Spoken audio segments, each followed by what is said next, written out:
Well, here we are at the final assembly episode. Again, I want to appreciate everybody for staying tuned, checking out these videos as we go through this Barn Find Super 2. This last segment, we're really going to focus on wrapping up the assembly. Here we're working on the rear wheels here. Very unique to the Super 2 were the aluminum set screw rear wheels and sponge tires. Personally, I haven't had much luck with sponge tires. I always run silicone, but we run Slick Track, so they seem to make the most sense. But, you know, some people ran the sponge, and that's how these particular cars came originally. Now, you saw in the last video, we used the lathe tool to true these tires. They were extremely large, and we got them trimmed down.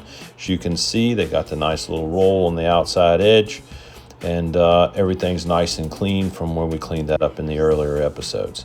Width is the same, circumference is the same, diameter is the same. So we just want to get them to match up, look good, and be nice and flat across there.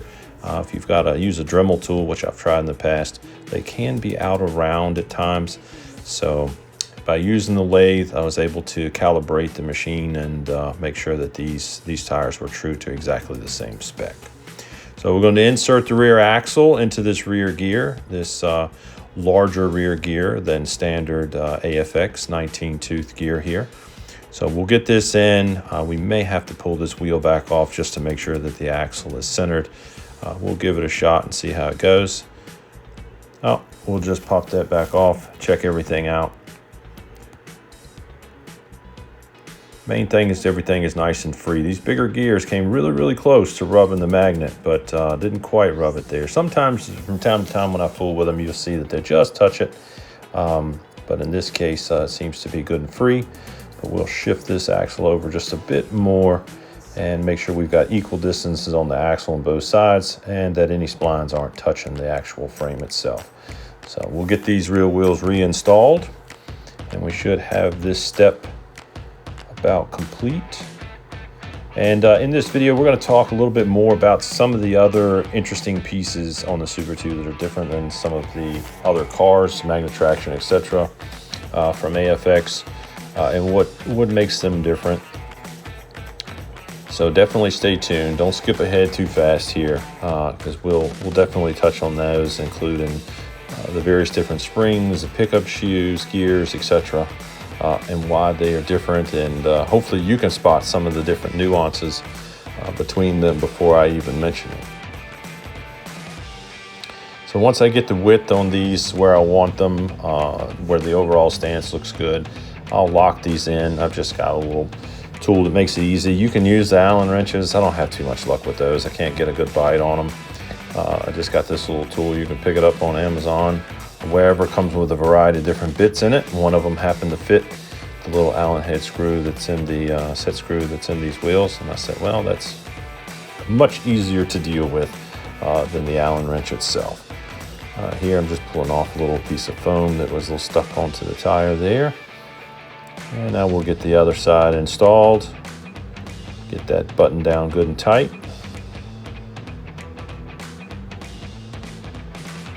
I'm a little OCD when it comes to this stuff. I want them to be spaced out properly, look good, be balanced left to right. Make sure that we're holding that axle to the side where the rear gear is going to set against the chassis, and make sure that they got the same width on them. So that's looking pretty good.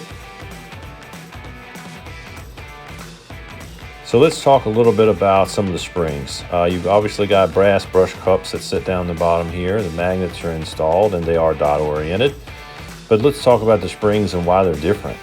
I didn't really know this until here recently, fooling with these cars, that they did come with a different brush spring than your traditional magnet traction. And I'm going to try to zoom in here on this little cup where I put a couple of them together, and you'll probably notice the difference right away. So you'll see on the one on the upper side there is much bigger in diameter than the other two. The other two are the actual original Super 2 springs. They're not reproduction. They're smaller in diameter, and so what that did was it kept the spring from wedging in between the brush and the brush cup, the brass brush cup in the chassis. And so it would set right up under that brush, which we'll look at in a minute. Here's a side shot. You can see the height They're roughly the same height as a traditional Magna Traction spring, just smaller in diameter, and the ones to the left are going to be pickup shoe springs. You can see some came copper, some came silver. These were copper, and so we'll make sure to put the originals back in there. The newer styles that you can get aftermarket, and that particular silver one actually came from Wizard. I got those the other day to run in some of my regular Magna Traction cars. So let's get these brush springs installed here, and they fit nicely down in there. And they actually have a bit more tension than the Magna Traction brush springs. I think the coils were slightly bigger, and they weren't. They looked more made out of metal than they did like a copper winding, copper style winding or copper coated winding. I think they did that intentionally, and I'll show you once we get the plate installed why I think they did it. But also kept them short, so stiffer but shorter, if you will. And we'll get this plate installed here.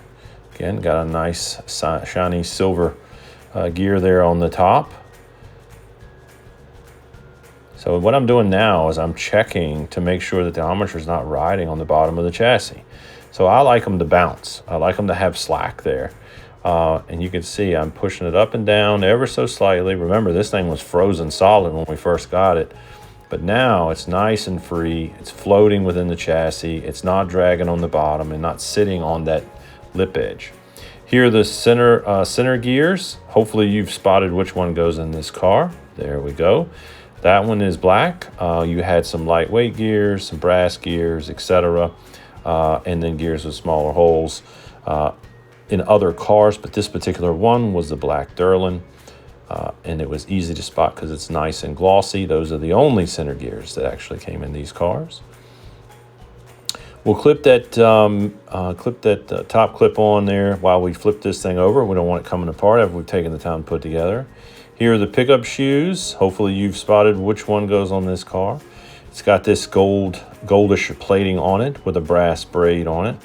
And of course, not the brass braid, but the copper braided pickup on the bottom that's attached to the gold-plated pickup shoes.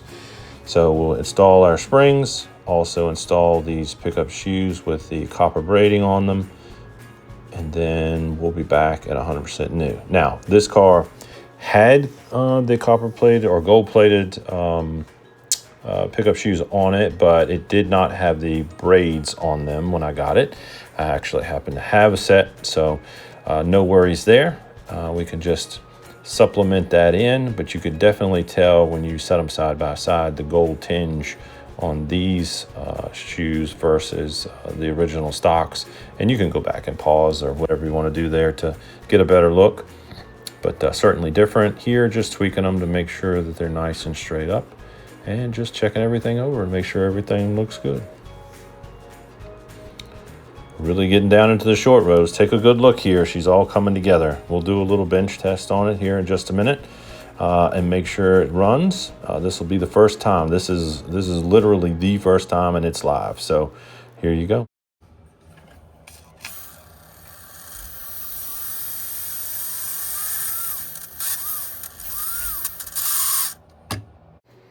Well, that sounded a little dry. Let's put some oil on and try again.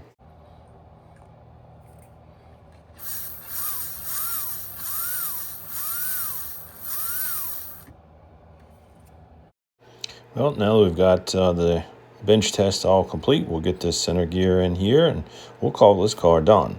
Now, I have been telling you that there's a little bit of a surprise at the end of the video on this final episode. Well, maybe it's not the final episode. So traditionally, I've put these cars up and sold them just the chassis completely restored. But in this case, I'm going to do something slightly different. We're actually going to do a custom body for this car. And while you look at the pictures here in slow-mo and get a good look at what's going to be for sale soon, what we're going to do is a one-off. It's going to be an original Super 2 body, so it's not an aftermarket or a repop, but we're going to do a different paint scheme. Traditionally, you see these in the number 4 paint scheme, either in a red or a yellow. Well, I wanted to do something slightly different and give people the opportunity to have something a little bit unique with this original Super 2. and have a custom body that was more reminiscent of one of the early concept designs, the number 1 paint scheme. I've only done a couple of these, and so I'll show you a picture of what it's going to look like. So definitely stay tuned. I'll do videos on these as well, and hopefully you guys like it. Don't forget to like and subscribe on the channel so that way you can stay up to date on what's going on. Again, I appreciate you watching. Thank you.